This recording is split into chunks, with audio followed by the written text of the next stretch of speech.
প্যারোনিস disease বা লিঙ্গ আঁকাবাঁকা হয়ে যাওয়া, এই রোগটা এতটা বেশি ছিল না একটা সময়, কিন্তু এখন যৌন উত্তেজক অনেক ঔষধ আবিষ্কারের ফলে মানুষে এগুলো বেশি বেশি করে কিনে খাচ্ছে, ডাক্তারের অনুমতি ছাড়াই ফার্মেসি থেকে কিনে খাচ্ছে, ইয়াহাম্বি কিনে খাচ্ছে, টোঙ্কাটালি কিনে খাচ্ছে, খাচ্ছে ভার্ডেলাফিল, খাচ্ছে সিলডেনাফিল, খাচ্ছে ট্যাডালাফিল।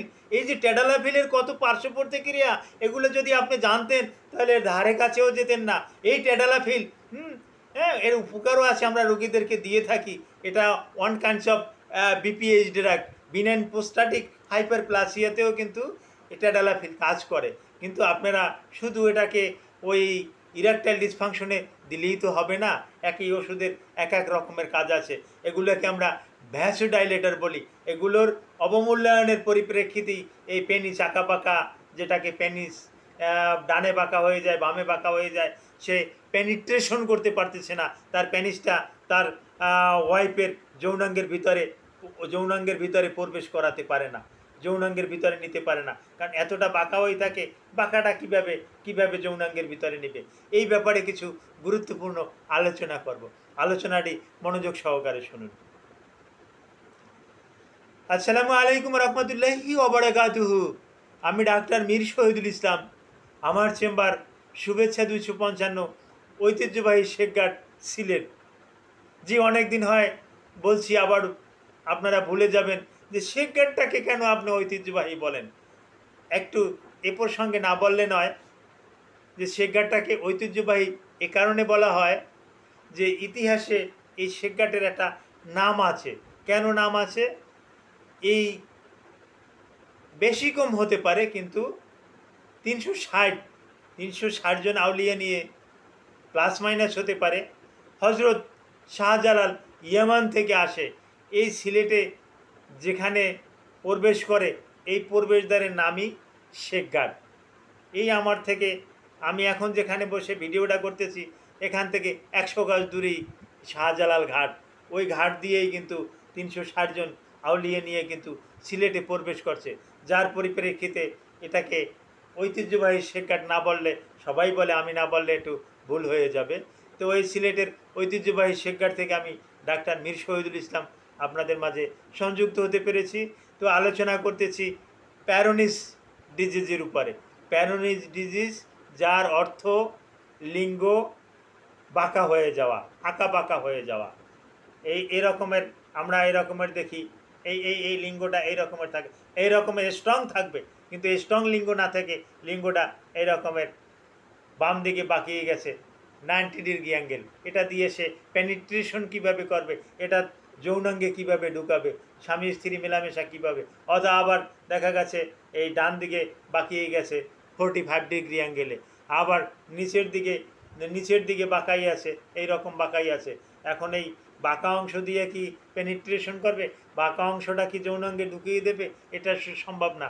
আর গ্লান্স পেনিস তো অলরেডি তার এটা শক্ত হলে তার যে অ্যানাস, তার যে পায়ুপথ, তার নিজের পায়ুপথের দিকে ঢোকার চেষ্টা করে।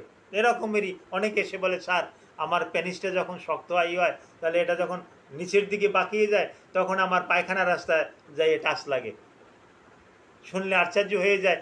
তখন আমি ফিজিক্যালি এরকম পরীক্ষা নিরীক্ষা করে দেখি, আসলেও তো সত্য, লিঙ্গটা তো তার একটু শক্ত হলে তার ওই পাপ র্যাকটালে গিয়ে আঘাত করে।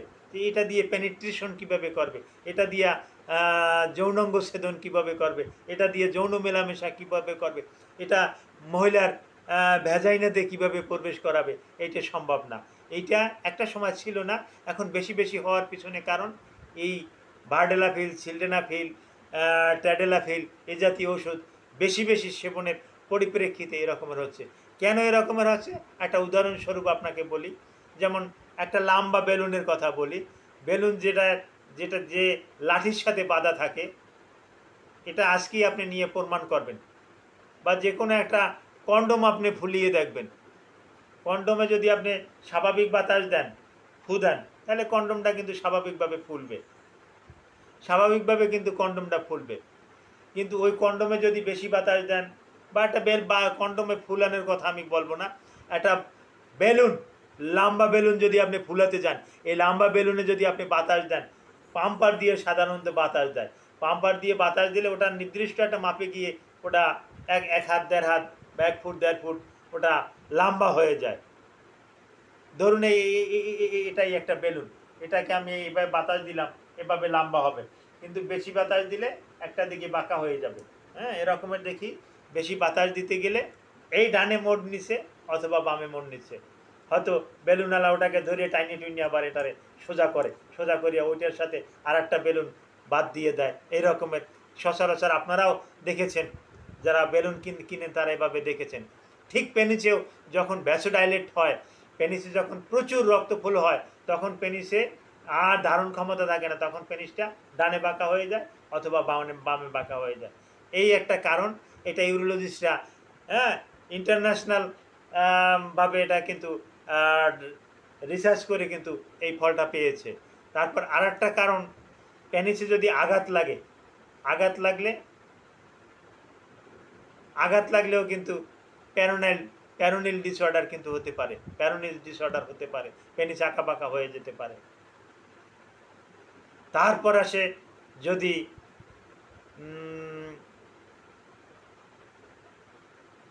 আর একটা কারণ, অজ্ঞাত কোনো কারণ খুঁজে পায় না। আর একটা কারণ আছে অটোইমিউন ডিজিজ, অটোইমিউন ডিজিজেও কারো পেনিস আঁকা বাঁকা হতে পারে। আঁকা বাঁকা হলে আর সে ইন্টারকোর্স করতে পারে না, ইনফার্টিলিটির আওতায় চলে আসে, আরও অনেক সমস্যা এদের ভিতরে দেখতে পাই, স্বামী স্ত্রীর দ্বন্দ্ব এগুলো দেখতে পাই। তো এই পেনিস আঁকা বাঁকা হলে এর চিকিৎসা, বেশ কিছু চিকিৎসা আমরা দিয়ে থাকি, বেশ কিছু অ্যান্টিঅক্সিডেন্ট ড্রাগ দিয়ে থাকি, হ্যাঁ কিছু কোএনজাইম দিয়ে থাকি, আরও কিছু ড্রাগ দিয়ে থাকি, যে ওষুধগুলো খেলে এটাই হয়। অনেক সময় দেখা যায় যে এটা ইউরোলজিস্টের মাধ্যমে সার্জারি করেও নিতে হয়, তখন এই প্যারোনিল ডিজিজটা কিন্তু ভালো করা যায়। শক ওয়েভ নামে একটা ট্রিটমেন্ট আছে, শক ওয়েভের মাধ্যমেও কিন্তু এই প্যারোনিল ডিজিজটা কিন্তু ভালো করা সম্ভব। তো যদি কারো প্যারোনিল ডিজিজ থাকে, এটা নিয়ে চিন্তা করবেন না, ভুগবেন না, ডাক্তারের সাথে আলোচনা করবেন, ডাক্তার আপনাকে ভালো একটা পরামর্শ দেবেন, যাতে আপনারা স্বামী স্ত্রী সুন্দরভাবে যৌন জীবনযাপন করে একটা ভালো সন্তান উপহার দিতে পারেন। এ ব্যাপারে আপনারা প্যারোনিল ডিজিজ যদি থাকে আমার সাথে আলাপ করবেন, আমি আপনাদেরকে পরামর্শ দেব। Thank you all.